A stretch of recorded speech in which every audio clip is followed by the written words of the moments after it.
Okay. The first one is I once had a groom drop his bride on the introduction into the reception. Whoa. I once stepped on a bride's veil as she walked down the aisle, and the veil did come out. And I once shot 2 elopements during a Category 1 hurricane.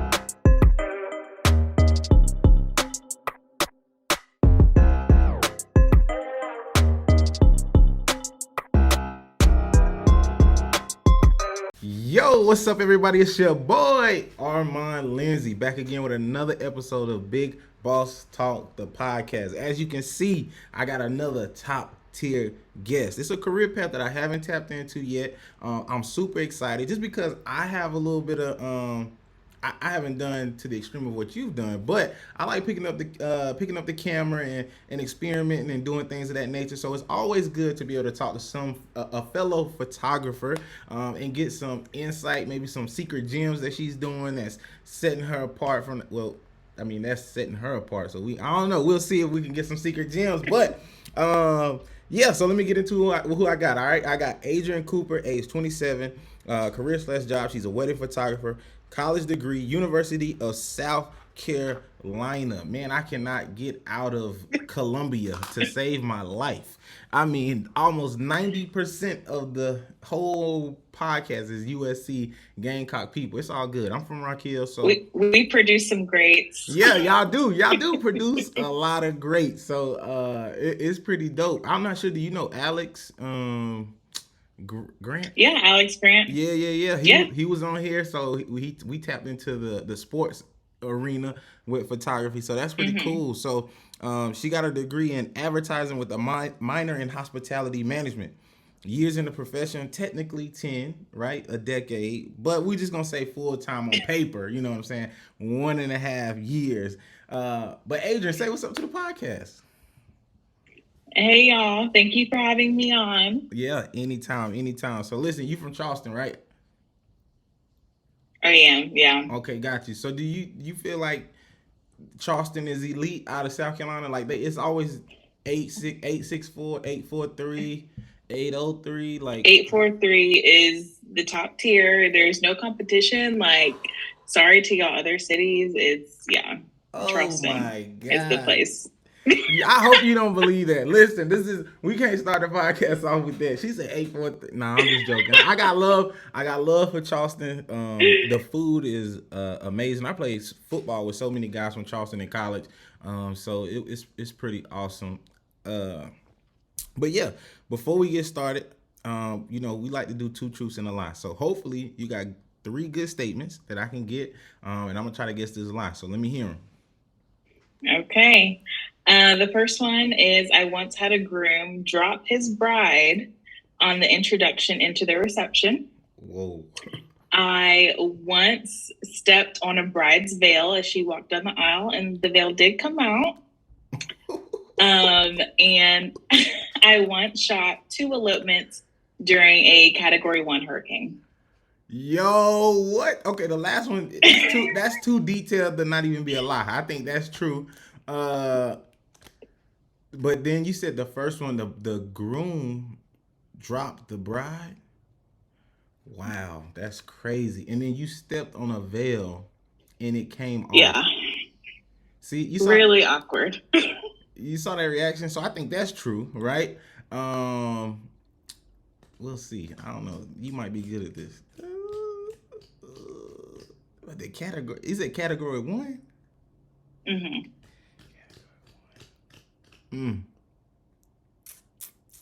Man, I'm trying to get out this lost column. Ooh, that's tough. That's tough. All right, I think drop. I mean, that should probably happen before. I don't think you stepped on somebody's veil. Like, I just feel like that's like super, like you cannot do that. I don't know. Like, she had to leave like a bad review or something. Like, business would have been shut down. So I don't think you can. I just don't think on a wedding day. Like, I know I'm married, so I know how like I just feel like I don't know. I just don't think it went well. So I'll just say that's the lie. Like you stepped on somebody's veil and it actually came off. Okay, you got me. You're out of your losing streak, but that did happen. I just didn't do it. Okay, perfect. Who did it? So another photographer that I was working with, oh my god, stepped on the veil. It came out. She made it to the front of the aisle, and we rushed and put it back in her hair. What was the conversation? Did she have like a conversation, or was she upset? No, she was okay. She laughed. Okay. So it was like one of those things, like just hurry up and get it back in. Yeah. Okay, perfect. I was like, yo, like, I just feel like that, like on that day, like any mistake is very, like any minor thing that's off is very already, is high because of the day and just the energy around it. So that's pretty cool. Okay, so then you said the last one with the category 1 hurricane.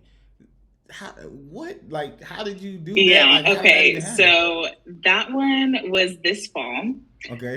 When Hurricane Ian came to town. Yeah. I had 2 elopements scheduled and they wanted to move forward. So the hurricane hit that night. So we did it earlier that day, but the wind gust, it was gloomy. Like those are 2 really hard shoots because, you know, there's no sun. Yeah.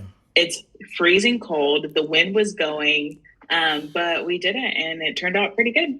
That's dope. I mean, I definitely got to get into how you adapt to different weather conditions. Because I know with photography, it's all about, you know, having the perfect lighting, having the perfect situation. But obviously when you're outside, nothing is really ever perfect. You just kind of adjust on the fly. So I can't wait to kind of get into that and talk about that.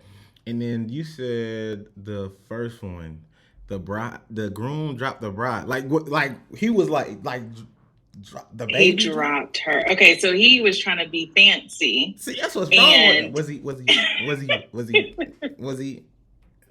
Mm-mm. Okay. So he was trying to be fancy and doing this like spin thing. And he dropped her and the whole place went silent. Like you could hear a pin drop. Oh man. Everybody was like, oh my gosh, is she okay? Yeah. And then she started laughing. So then we started laughing. Perfect. And she looked at me and she said, did you get that on camera? And I'm like, yeah, girl, I did. You gotta have it on camera. They probably show that. I mean, hopefully they replay it or however it's captured. They just got it and they just laugh at it every time. So that's dope. You seem like you had some great experiences. You know, some errors here and there, but overall you came out on top, and that's the only thing you can ask for. So definitely. Yeah, so I always like to start with some beginner questions, right? Just to kind of get to know you a little bit. What's your favorite camera to shoot with?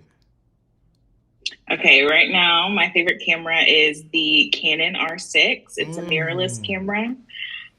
So it's just so great. Yeah, everybody likes that camera. Like every photographer / you know, anybody in the YouTube space, like I see a lot of people shoot with the Canon R6. Now, I wanted the Canon R6, but I'm not. I will say the Canon R6 is up there. But so with the Canon R6, what lens do you normally kind of match with the camera? Like what's your setup mostly? Yeah, so I still have my EF lenses. So a little background for people that don't know photography. Yeah. The Canon R6 is a mirrorless lens. So that means like when you hear the shutter click, there's no mirror inside the camera that's actually turning. Mm-hmm. And the older cameras, the DSLRs, have that mechanical piece in it. And so they have all these new RF lenses, which is like for mirrorless cameras. Yeah. I am not there yet. On the way, you know, stashed on the side. So I still use my EF. Yeah. So I still use my EF lenses with an adapter, and they still work great. So my favorite lenses are the 50 millimeter L series Canon lens, and then the 85 millimeter L series Canon lens. Those, like, the majority of my portfolio are on those 2 lenses. I shoot with this like leather camera harness.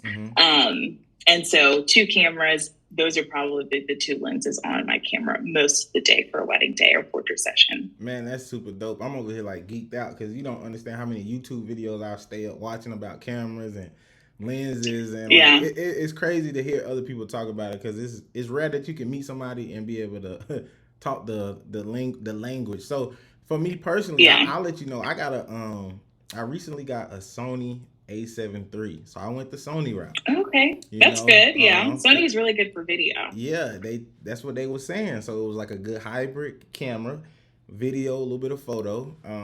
As far as lenses, the only lens I got was obviously the stock lens. I think that was like 35 to 70 millimeters, and then the one I purchased that I really wanted and saw other people use was the 17 to 24 millimeters. So that I'm pretty excited about that. I just been testing it out, playing around. But that's dope. I'm glad you got your Canon R6. That's pretty dope. So, what is one thing photography wise that you want to do, but you just haven't done it yet? Like whether that's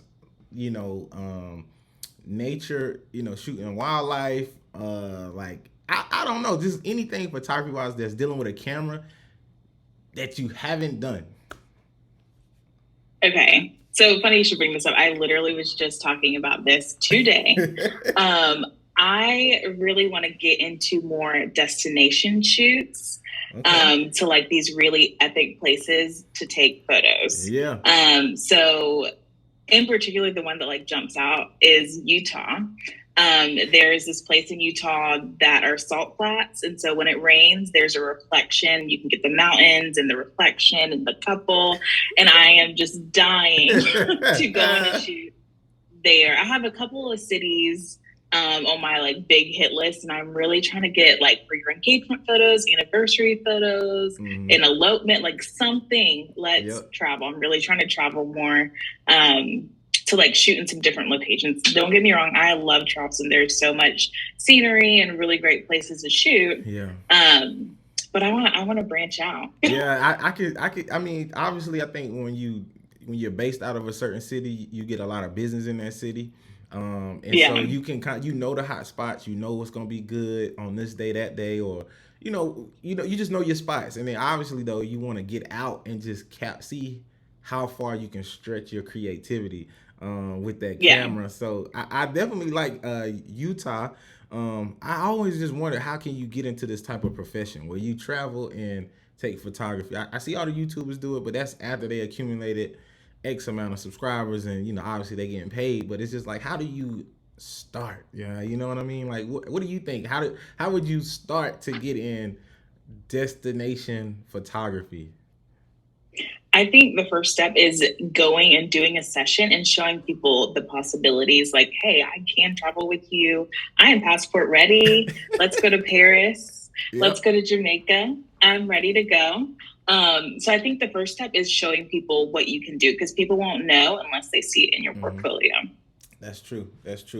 Okay, and my last one, quick hitters, right, is what's the best advice someone has ever given you? I definitely would say to never stop learning. I know that's like, I'm sure a lot of people say that, but the things are always changing with photography, with technology. And so there's always something new, something hot. So master your craft, know the basics of how to shoot and posing and lighting and things like that. But then also as new trends and new technology comes around, like don't forget to like open up and say like, okay, what's new that I can learn and add that into my business too. Yeah, you definitely got to stay trendy, because it's all about the reels, TikToks now. Like all content is you know what I mean? Like content is king right now. So it's just like whatever people can get their hands on, just make sure it's like trendy. It's gonna get the views, the numbers that they want to see. So you always got to be on point with that. So how long do you think, per se, has it taken you to master the craft, master your craft where you are now? Obviously, we always continue to learn, but just where you are now, how many hours do you think you put in to just trial error? Like, a lot. Lots of trial and error. I remember when I first got started, like asking my friends, my family, like, will you post for me? Or like, let's go to the beach, let's go downtown so I can get some practice in. It took a really long time. Lots of YouTube, lots of like taking people out and practicing, lots of photography courses. I can't even put in hours on it, like probably weeks and weeks and weeks of like just content going through, like seeing a video, trying it out, like, okay, that didn't quite work for me. How do I switch that to like match my style? Yeah. Countless hours.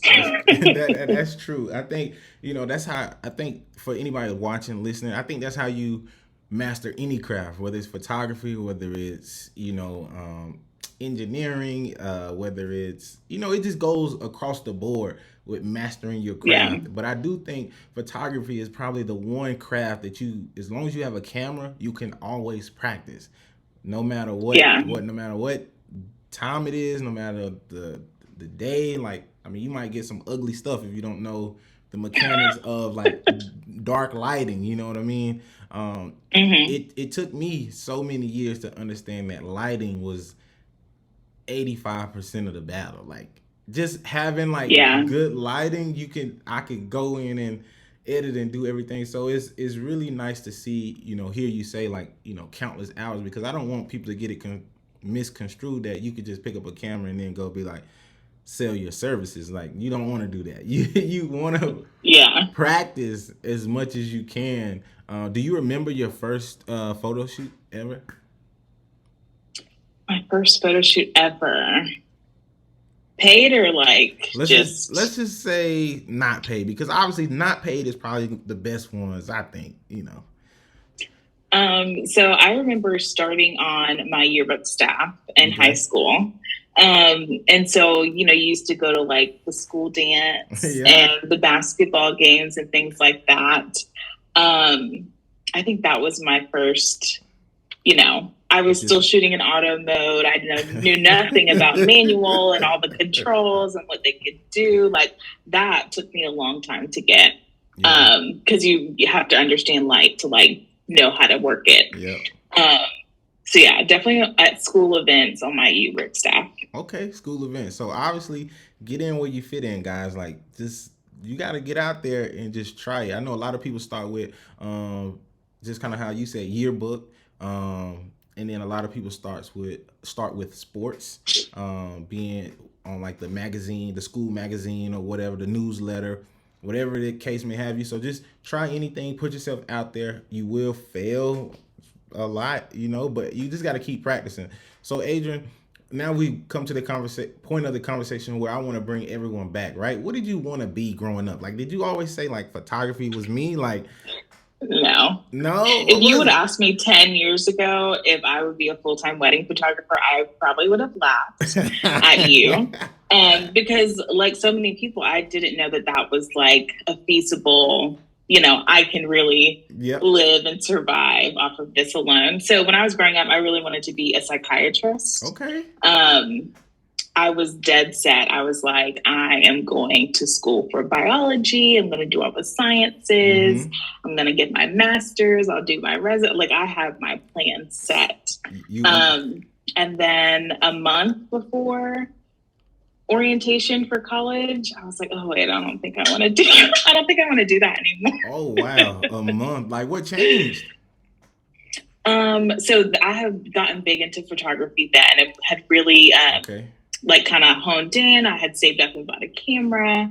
By that time, I had done an internship with another local wedding photographer here in Charleston. And I had decided that I wanted to do something more creative. And so that's how I kind of landed on advertising, because it was still, a good career path. And I could also incorporate that creative side of me. Got you. That's pretty dope. I mean, obviously, just being able to change your mind. Like, my whole mission for kids is to understand, to tell people, right, at 16, 17 years old, like, you need to decide what you want to do for the rest of your life. Is wild. It's crazy. It's wild. Yes. Because when you get into if you get into a job like me and you stay there, let's just say for a year, I'm ready to go. Like, I'm really ready to go. So I think it is important for the newer generation, and I think they're seeing it way faster than we ever saw it. But just be to try different things, and it's okay to say, I don't think this is for me. I'm gonna quit. You know, it's hard to use that word quit. A lot of people don't want to be quitters, but it's okay to quit something, because sometimes if you quit something, you're just shutting. You know, you're shutting a door to just an entry opportunity, but there's another door waiting for you to go into. So it's like, it's okay to quit and just kind of venture out and figure things out. So at this point in time, like I do want to ask you, said you want to be, you know, a psychiatrist, correct? So Yeah. then how, you know, what made you just decide to pick up the camera though? Like, was that something that you just always wanted to do? Like, you know, like what made you just say, I think I like photography? So it's actually a funny story. My sister was on the yearbook staff before me. Okay. And when you're on the yearbook staff, you got to like go to events for free. So Yeah. she would go because she can get to the basketball games for free. Okay. And she was like shooting for the yearbook staff. And I was like, girl, give me the camera. I think I can do that better than you. And so I did. And they put one of my photos in the yearbook. And I wasn't even on the staff yet. And I was like, I took that. That's dope. And so then I was like, okay, I want to see where that is. So I applied for the yearbook staff. I got on. And at my school, you could like check out the cameras on the weekends. Yeah. And so that's how I started. Like, my family does not like taking photos. So I started like taking photos of, you know, objects around the house, the dog, like just all kinds of stuff. Yeah. To see if I like it. I remember one spring break, my mom's a teacher, and so she was also off for spring break, and I was like, okay, we have to do a shoot at the beach. We have to go to the angel oak tree. Like, we're gonna go downtown. And so I had different friends like for different days to go and shoot in those places too. Man, that's awesome. That's super awesome. So we changed our mind a month before, you know, getting ready to go to school. You know, it's crazy. It is what it is. Just 4 weeks. That's all it is. Nothing major. But you get the opportunity to change, right? You get an opportunity to say, hey, I just don't think this is for me. Like, you listen to your gut, your mind, your heart, whatever it was that just said, hey, I don't think this is it, right? And you end up going to USC. Now, out of all colleges, right, how did you end up at USC? You know, just, yeah, how'd you end up at USC? It's not a bad thing. I just like to ask, because if it was me, like, one of my biggest regrets is that I didn't at least try out at HBCU, right? That was one of my biggest, I ain't gonna say biggest regrets, but it's just a regret of mine that I wish I could have tried it, whether for a year or whatever the case may be. But what was your decision-making process, and how did you get into USC? Yeah, so my older sister went to USC. We're 2 years apart. Okay. And I had been up there a little bit to visit her, and then the summer before I started my senior year of high school, I did this program at USC called Summer Seniors. And so you went, I think it was like a week that you stayed on campus. They had, you know, some of the older students as our camp counselors, and we would do different things like going to the stadium, and they did like a Greek event, like a little mini step show for us, and walked us around campus. We stayed on campus in the dorms and like ate in the halls and all. So you got to like stay on campus, and though it was summertime, so there wasn't really students there. Yeah. We kind of got that behind the scenes feel. And so I was like, okay, I want to go here. And that's how I decided. I was like, this is the place. Like, we had the football team, and it was popping. I was like, yeah. It was popping then, you know. I was so I went to high school with Jadavion Clowney, I don't even know if you know these names, but Gerald Dixon and all those guys, they played at USC, right? Yeah. And that's when the team was like super good. I think they had Ace Sanders at the time. I mean, 5 points was crazy. 5 points, the Vista. Yeah. You know what I'm saying? You couldn't. It was like just shoulder to shoulder going down there. So it was just like it was nice. It was what a time to be alive. But we can't say that. I would say we're trying to change the program now. So we're turning things around. Yeah, turning things around. High hopes. That's good. And so we get to USC. Obviously, we do 4 years of school. for the younger generation, like what's one of the biggest lessons you learned during your time at USC? Like maybe it was a hardship, maybe it was a misconception of what you thought it would be like. Because I got a huge misconception of what college was going to be like, but that's neither here or there. But what did you think, or what was the lesson you learned in your 4 years? My lesson, I have so many lessons from college, but definitely that it's okay to pivot in the middle, year 1, year 2, even year 3. If you get in like deep into your major program and you're like, this isn't for me, it is okay. Because like you said earlier, expecting kids at 17, 18 to know what they want to do for the rest of their lives is wild. Yeah. And you get out of your home, your hometown, you're around people from all different walks of life. And it is okay to decide like, hey, I want to explore this other side, or this career path. You meet so many different people. So it's okay to pivot. Yeah, most definitely. Now, I guess going into, we went through our 4 years.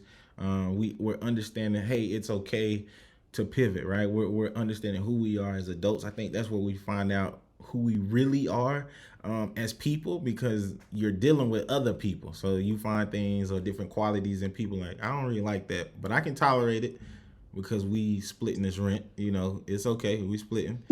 But when I get on my own, I'm not dealing with that. So enjoy your time while you're here. So, but then you graduate. Did you have a job, career lined up after you graduated? Take me through your journey to how you become full-time. Yeah, so it is quite the journey. I did not have a job lined up, and that was a major source of anxiety for me, because you look around and so many people are like, oh my gosh, I'm going to grad school, or oh, I have a job lined up but I'm moving to XYZ, and it's like, shucks, I don't have anything lined up right now. What am I going to do? So I did enjoy my summer after graduation. And then I moved back home to Charleston with my parents, and I started working for an art gallery, which it wasn't what I thought it would be.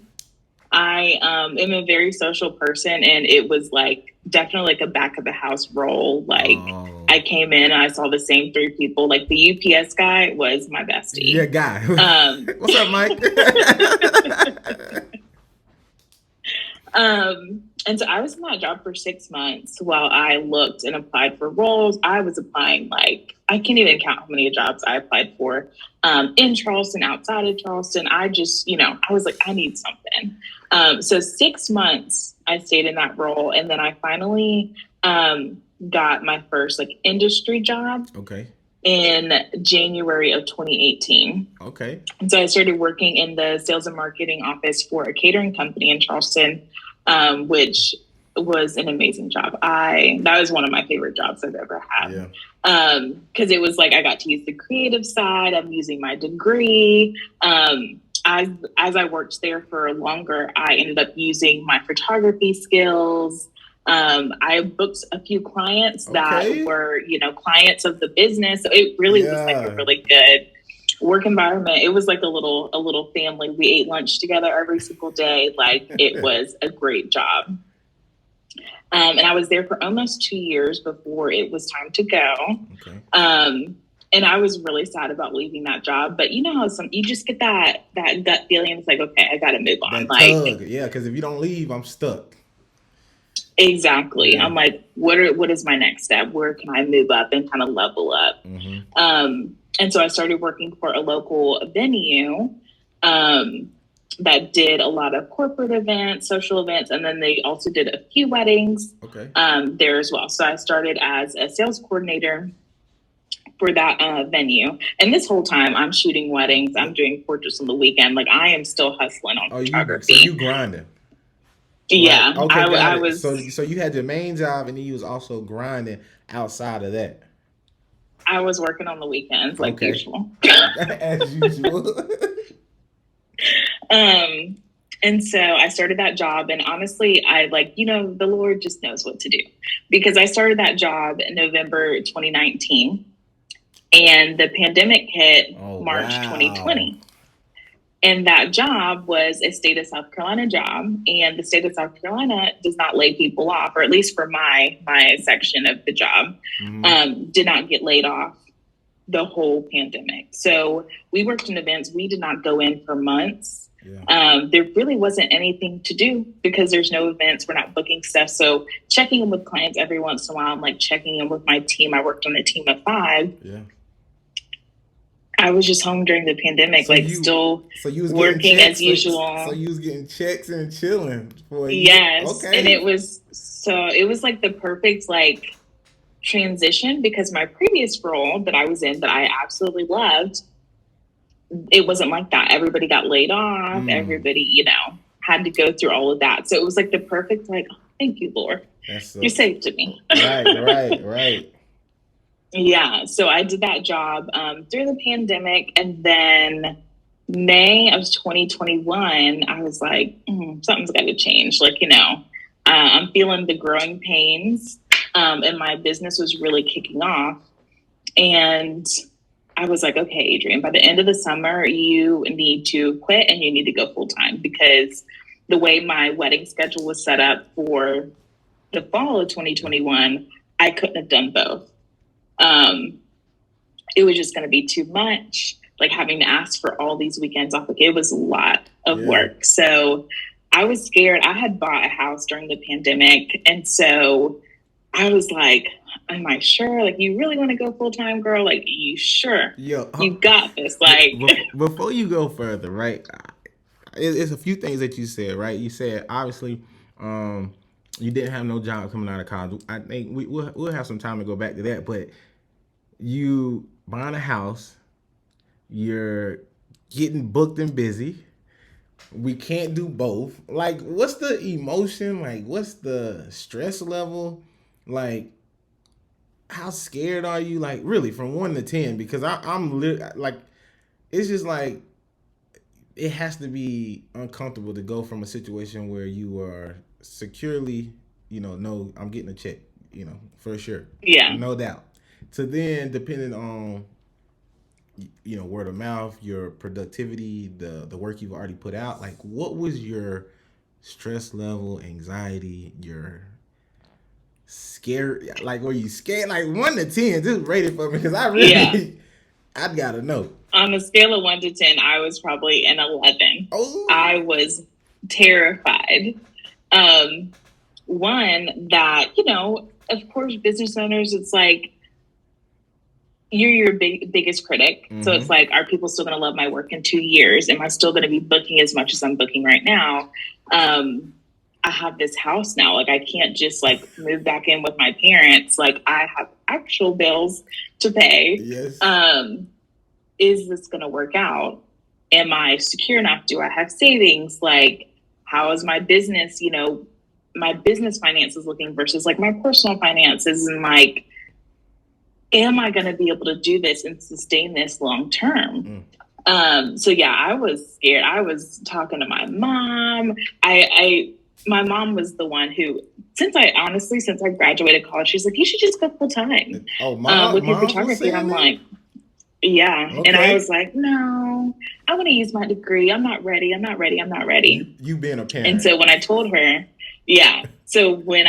she was like, yeah, I knew you was going to do that anyways. Like, you needed to do this. And then telling my dad was he is the like, you got to have your plan. You can't just do things off your emotions. Like, what's your plan if this happens? What about this? Right. Like, did you really think this through? And so when I told him, I was like, I was nervous. Yeah. I was like, sit down. I need to talk to you. He was the one. I'm about to quit my job.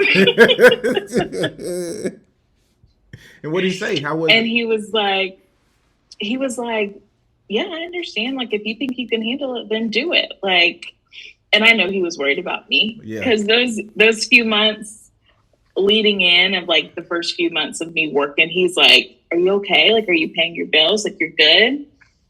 And I'm like, yeah, I'm good. Like, things are really good. And he's like, even now, sometimes he's like, how's business going? Like, you good? And I'm like, yeah, I'm good. That's awesome, man. What a dad.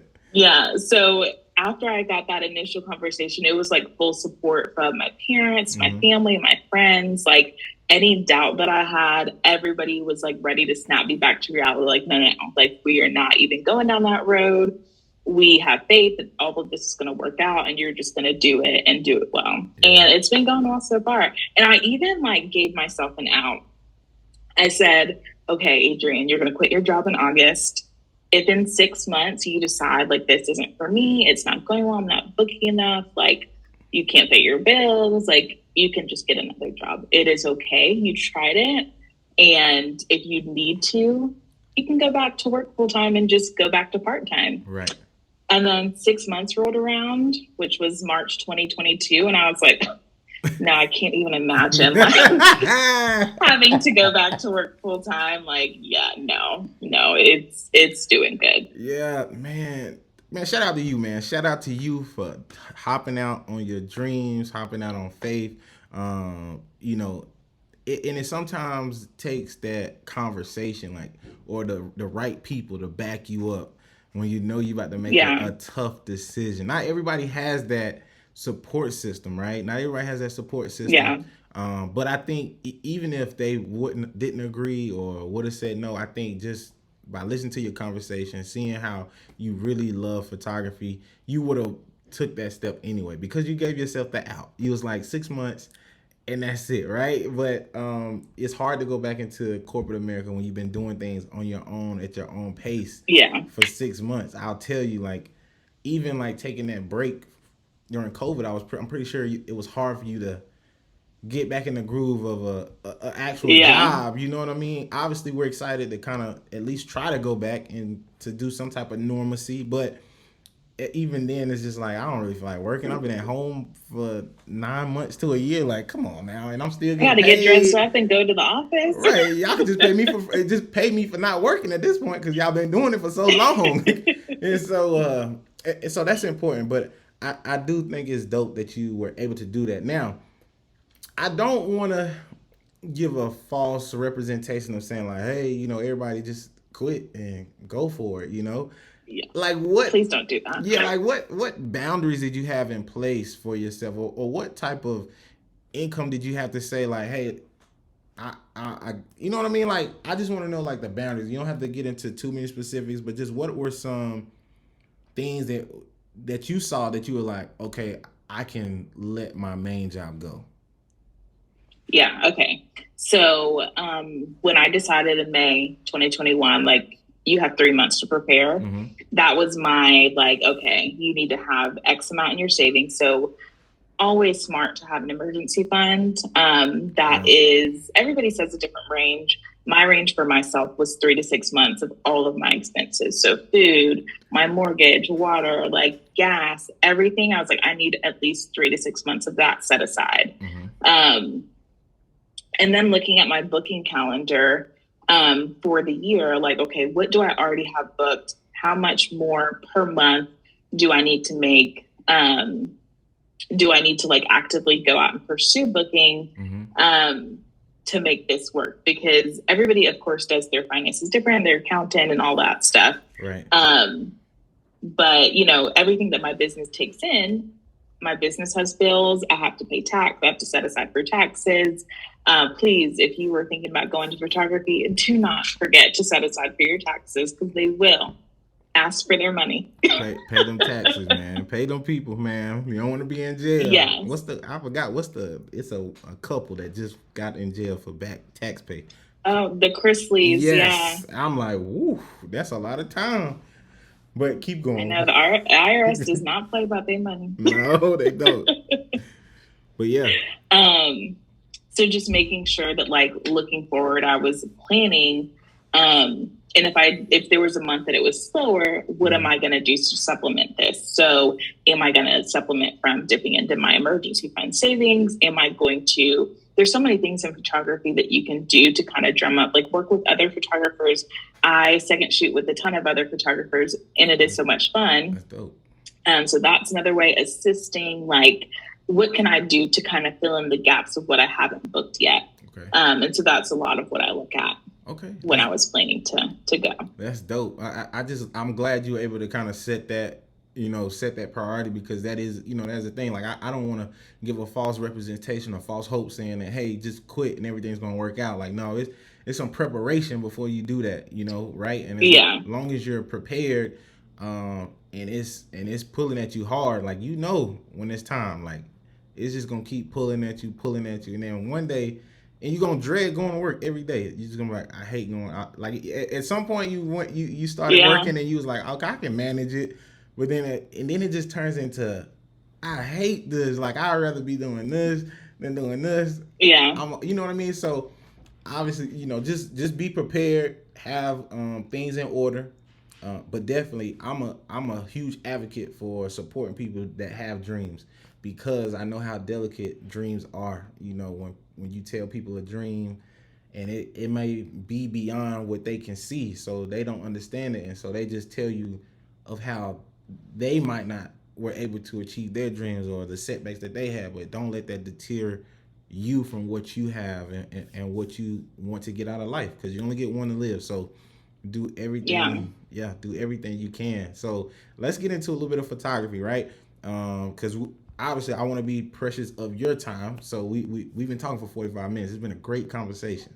I don't know if you noticed, but how do you suggest, I'm gonna say that question for you, as far as like being a wedding photographer. What is your checklist for every booking that you get? Like, we're checking location, we're checking weather. Like, what is the biggest things you have to make sure that you have ready for anything that can happen? I just want to know what that a whole shoot looks like for you, like with your mind, what you're thinking about.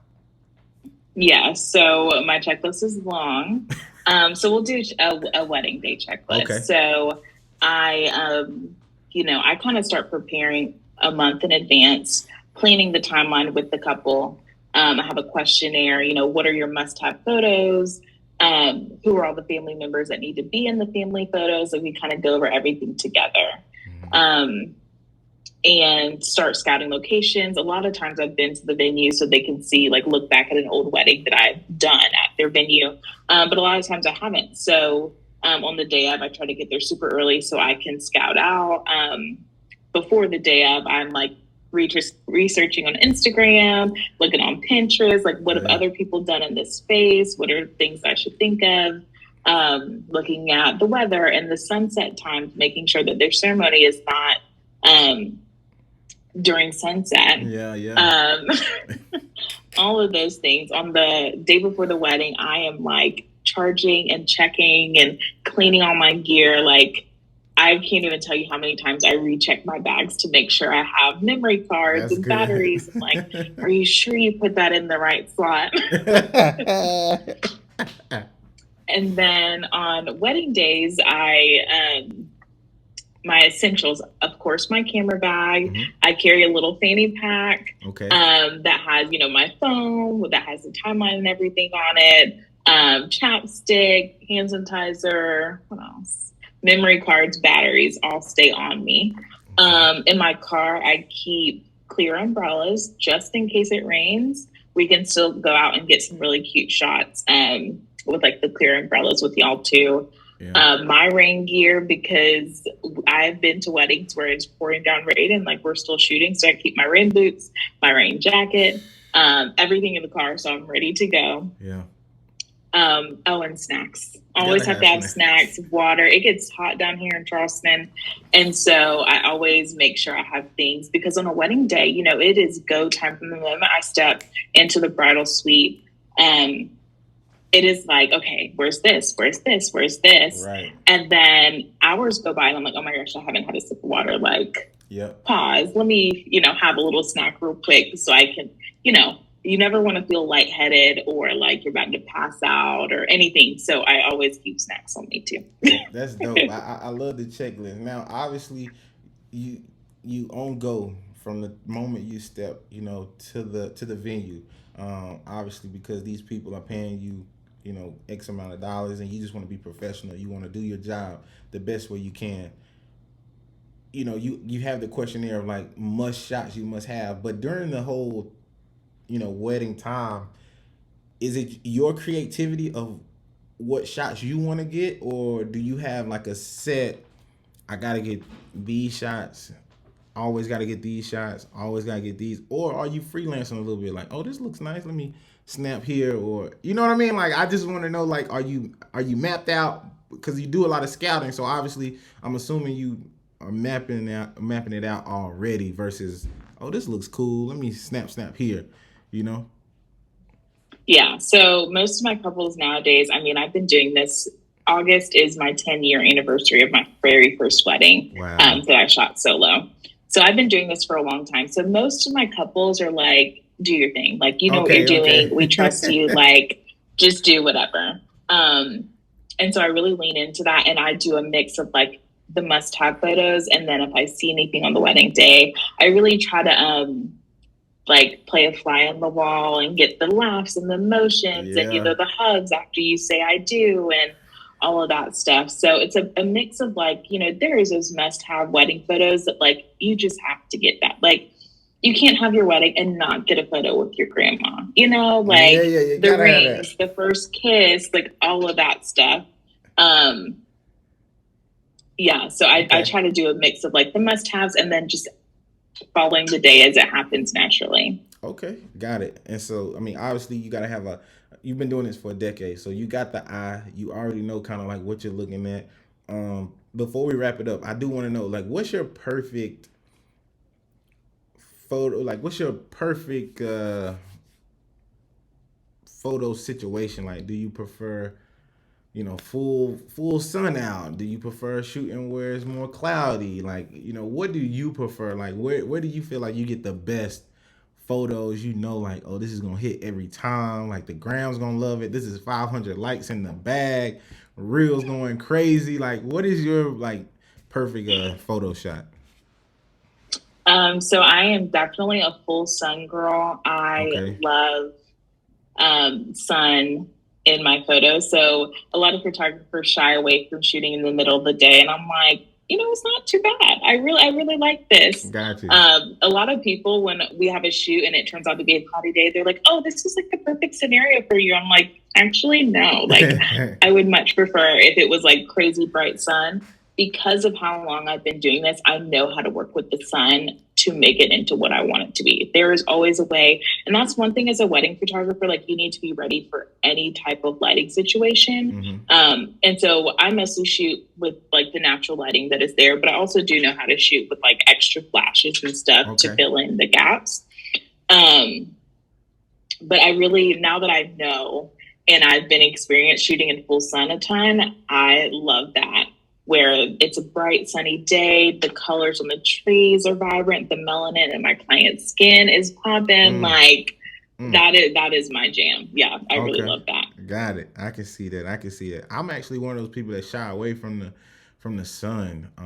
Only because, but that was before.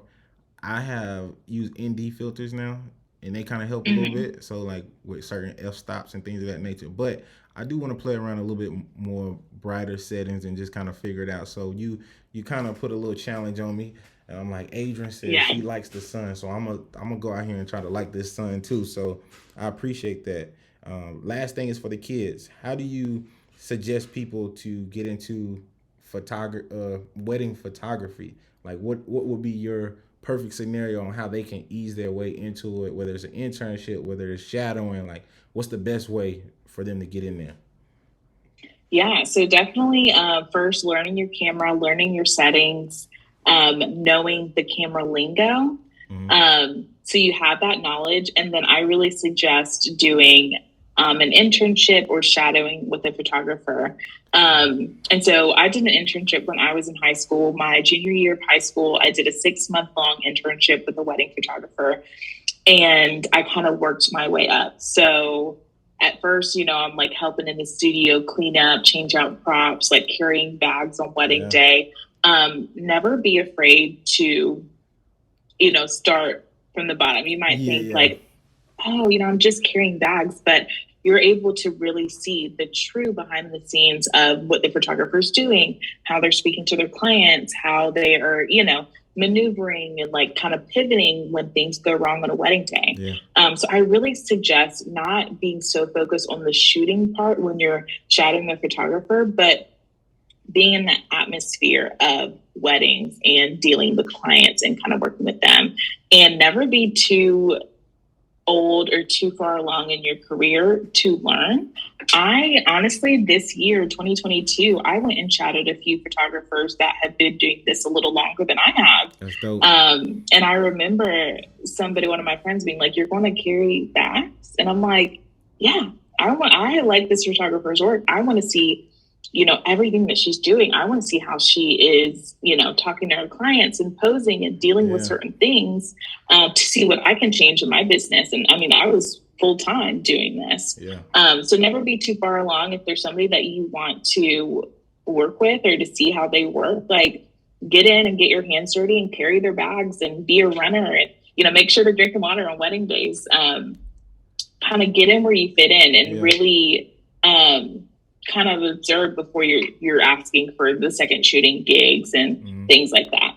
Yeah, you got to crawl before you can walk, man. I think you said you said it perfectly. It's just like get in where you fit in. But we use this term like starting from the bottom, right? And people don't like it.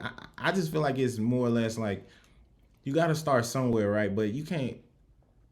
It's hard for me to put it in words, but if you can start with carrying bags, right? Don't look at it. It's all about perspective. Don't look at it as like you're carrying bags, but just look at it as like, what can you learn from what you're seeing? Like, you learn so much from not actually even doing. Like, that's how you know if you really love something or if you have the it for it. Like the way you describe how you went in to shadow this, this lady, the photographer, and say, "Hey, I'm looking to learn how she talks to her customers. I'm looking to learn."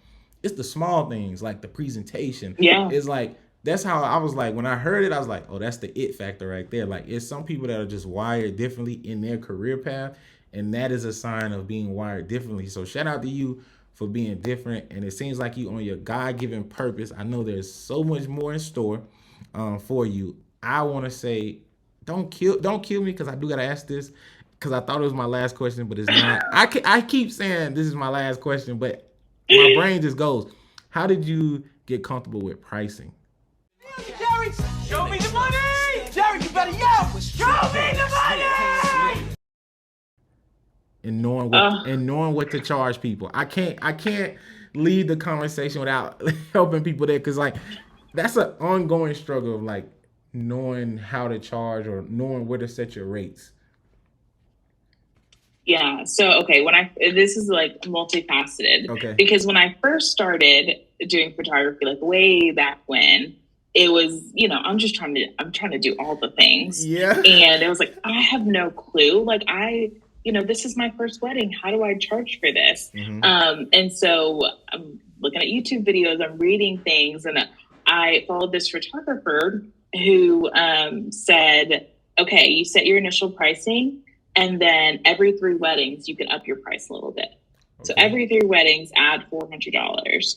And so that's kind of how I did it. Yeah. Every 3 weddings I booked, I'm like, okay, time to raise my prices. Like 3 people booked at that rate, like time to do it up. Yeah.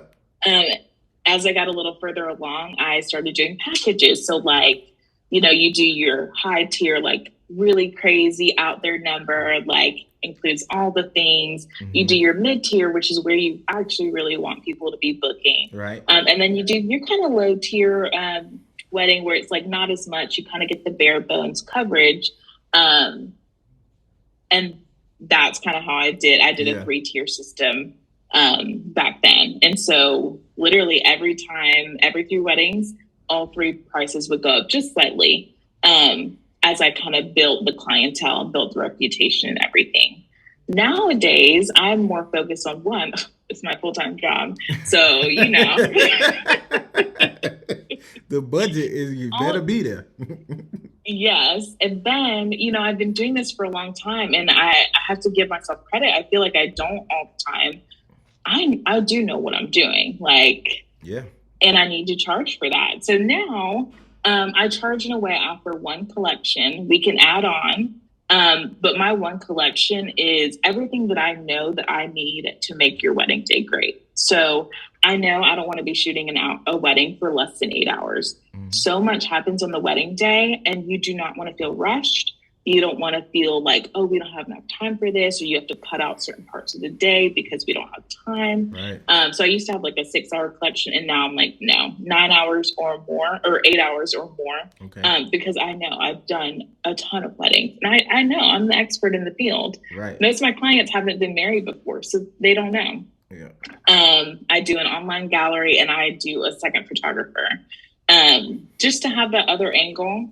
I don't get me wrong, I am super comfortable shooting weddings on my own. Yeah. I've done that for a long time, shooting weddings by myself, but I do see the value in having another professional photographer there. And so that is included in my package. And then one of the things that I include is a complimentary engagement session with all of my packages, or my collection, which is just one now. I keep saying packages. I'm still getting used to that. It's all good. Collection. So in the engagement session, it is totally optional for my couples. I rarely have a couple not use it. And if you are, searching for a wedding photographer and they have that, please use it. Okay. It is the perfect opportunity to meet in person before the wedding day. Right. Most of my couples haven't had like professional photos done. Okay. So it's a way to, get comfortable in front of the camera. Break the ice. I want, when we walk in on your wedding day, that when I come in, you're like, oh, hey girl, what's up? Like, here, come over, give me a hug. Like, you want some snacks? Like, what's going on? I want it to feel like friends. Like, I am just another one of your friends here to celebrate you on the wedding day. And a huge part of that is doing an engagement session with me and like us getting to know each other. So there's my big 4 things in the wedding collection that I'm like, I don't want to shoot a wedding without this, unless it's an elopement, because that's a special case. But for my wedding days, like, I've kind of learned pricing, like, to be fair in that aspect. I have the time put in. I have the resources, like I have the gear and all of like the backups, all of that stuff. Yeah. And then I've been doing this a long time, so I know what y'all need, even if you don't quite know yourself. Yeah. Yeah. And we're going to leave it right there, right? I was going to ask how much is the collection, but that's for y'all to figure out.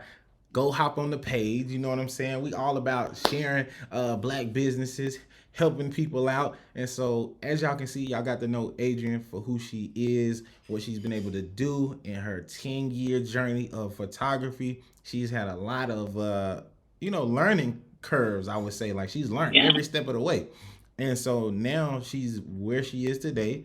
Give yourself that credit. You know what I'm saying? You are the bomb diggity, all right? And you can do this. So there you go. So listen, what I will say is I want to say thank you. I appreciate your time. I appreciate your knowledge and your wisdom around this career. I hope nothing but success for you and your craft. I know your business is going to be booming times 10. You're going to be hiring photographers because you're not shooting anymore. You're just overseeing, and you're going to Utah and shooting whatever you want to shoot. Whatever's out there in Utah. So, I know it's going to happen. And the podcast, Big Boss Talk, we wish nothing but success. So whatever you got going on, we always try to check in with our guests, follow their pages. If they got something going on, we're sharing it, we're liking it, because I don't want anybody to make this seem like it's transactional, because it's not. I've gained a friendship, a colleague along this journey, and so hopefully we can just see each other really grow and hit those heights in our own time frame. There's no rush on anybody's time frame, but just run your own race and run your own pace. So Adrienne, thank you so much. I hope you had fun. I did. Do you have anybody that you would recommend to come on the podcast? 1 to 2 people. If you don't have anybody off the top of your mind now, you can send me their Instagram profile, and I'll definitely do the reaching out. But do you have anybody? I can't think off the top of my head, but only because I was scrolling through your catalog, and you really do have some great guests on here. I'm like, he did him? So yes, I'm going to have to think on it, and I will definitely email you some names back. But you have really done a great job with the podcast and what you're doing. I appreciate you asking me to be on. When I first got the DM, I was like, me? What am I going to say? Most people are. I don't know why it's like that, but I think people feel like, you hop on a podcast when you get like, I don't know if like you're famous or you're doing something crazy, but I think Yeah. I just felt like this was my lane, man. Finding people, you know, amongst the people that are doing great things and that are aspiring to be great, and just seeing them where they are now, and then obviously watching the journey as they go further. And then, obviously, my main goal is if a child or a kid reaches out to you and say, "Hey, I saw your episode on Big Boss Talk. Do you mind just answering a few questions for me?" Like, I'll be. I would love that. That's my whole goal. So if that happens, I'm super ecstatic. But Adrienne, I'm gonna let you go. Shoot me that email if you can. It's been a pleasure. I will. And you hold it down over there in Chucktown. You know, y'all that human boy. Y'all something crazy. But see ya. Thank you. No problem. Thank you.